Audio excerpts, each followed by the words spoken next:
বারবার শুনছি আমরা যে এই বছরের মধ্যে 4টা ভবনের কাজ শুরু হয়ে যাওয়ার মতো সুযোগ আমাদের আছে, আর অনেক কিছু হবে, অলরেডি অ্যাপ্রুভ, মিনিস্ট্রি থেকে এটা গ্রিন সিগন্যাল আছে, সবকিছু ঠিকঠাক হয়ে গেছে, অন্যান্য বাজেট পাচ্ছেন, কিন্তু সামহাও এখনো আটকে আছে।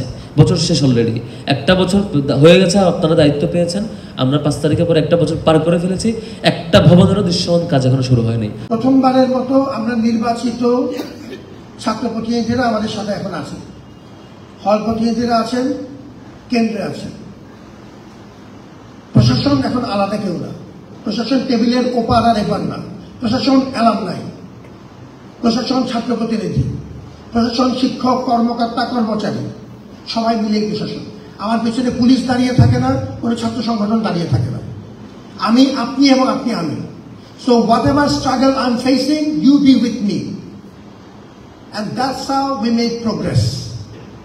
এটা সবার বিশ্ববিদ্যালয়, and we try as much as we can every step of the way.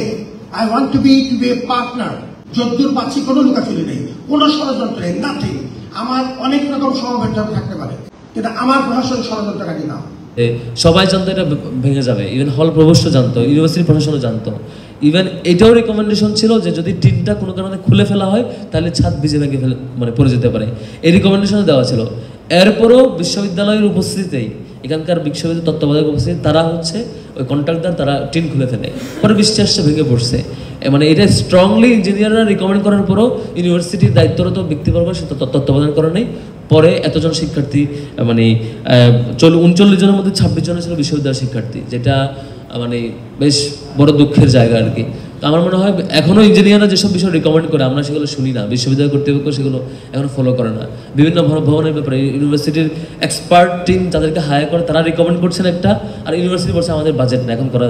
Even এটার ইতিহাসও ঘাটছিলাম যে 5-6 বছর ধরে ইঞ্জিনিয়াররা রিকমেন্ড করছিল যে এটা ভবনটা চেঞ্জ করা দরকার, এটা ভেঙে ফেলা দরকার, কিন্তু ইউনিভার্সিটি বারবার বলেছে যে আমাদের বাজেট নাই। হ্যাঁ, মূল্য দিয়েছেন, 39 জন মারা গেছে, পরে আপনি 5 তলা বিল্ডিং করছেন, এই 39 জনের বিনিময়ে কি কোনো বিনিময় দিতে পারবো আমরা? তো সুযোগ নাই।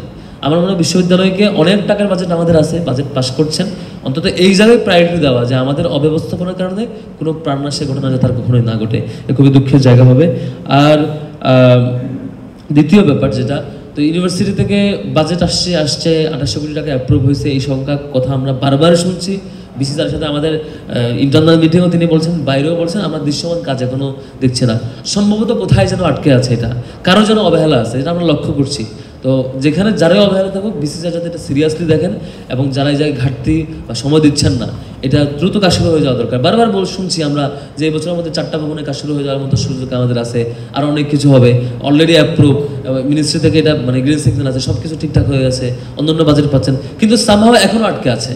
বছর শেষ অলরেডি, একটা বছর হয়ে গেছে, আপনারা দায়িত্ব পেয়েছেন, আমরা 5 তারিখের পর একটা বছর পার করে ফেলেছি, একটা ভবনেরও দৃশ্যমান কাজ এখনো শুরু হয়নি, সবকিছু প্রসিডিউরাল ব্যাপার স্যাপার আমরা শুনছি আর কি।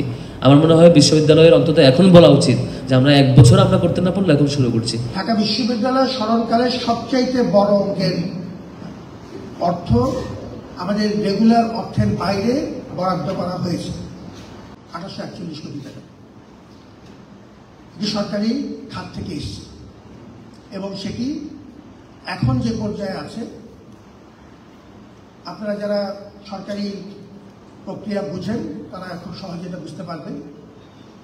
আর আমাদের অন্যদের জ্ঞাতার্থে জানাচ্ছি যে এর ভেতর 19 থেকে 27টি স্টেপ থাকে, ফ্রম 19 to 27 স্টেপস। আপনি যদি ফেরত অংশটুক দেখেন, যাওয়া এবং আসা যদি দেখেন, তাহলে 27টি স্টেপ, আদারওয়াইজ 19 স্টেপস থাকে। আমাদের এখন যে পর্যায়ে আছে সেটি হচ্ছে পরিষ্কার বুঝে রাখুন, ইউ আর অন বোর্ড। এটি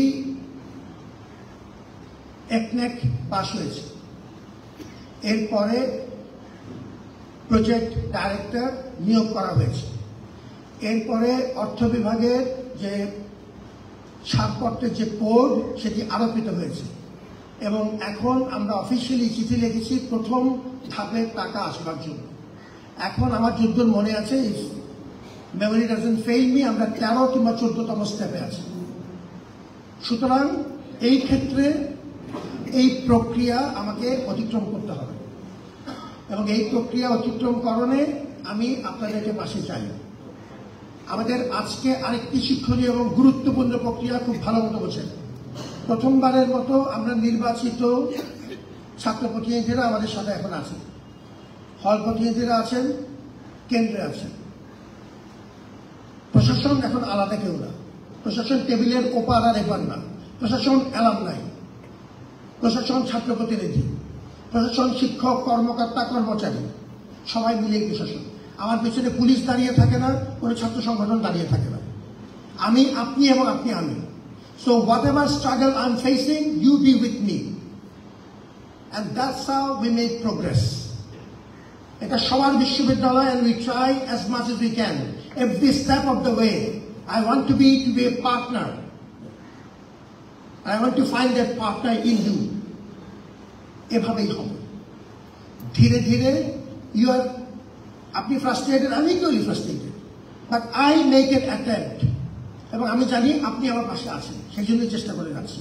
এখন আমি যে হাল ছেড়ে দিই তাতে হবে না, কাছাকাছি পৌঁছেছি।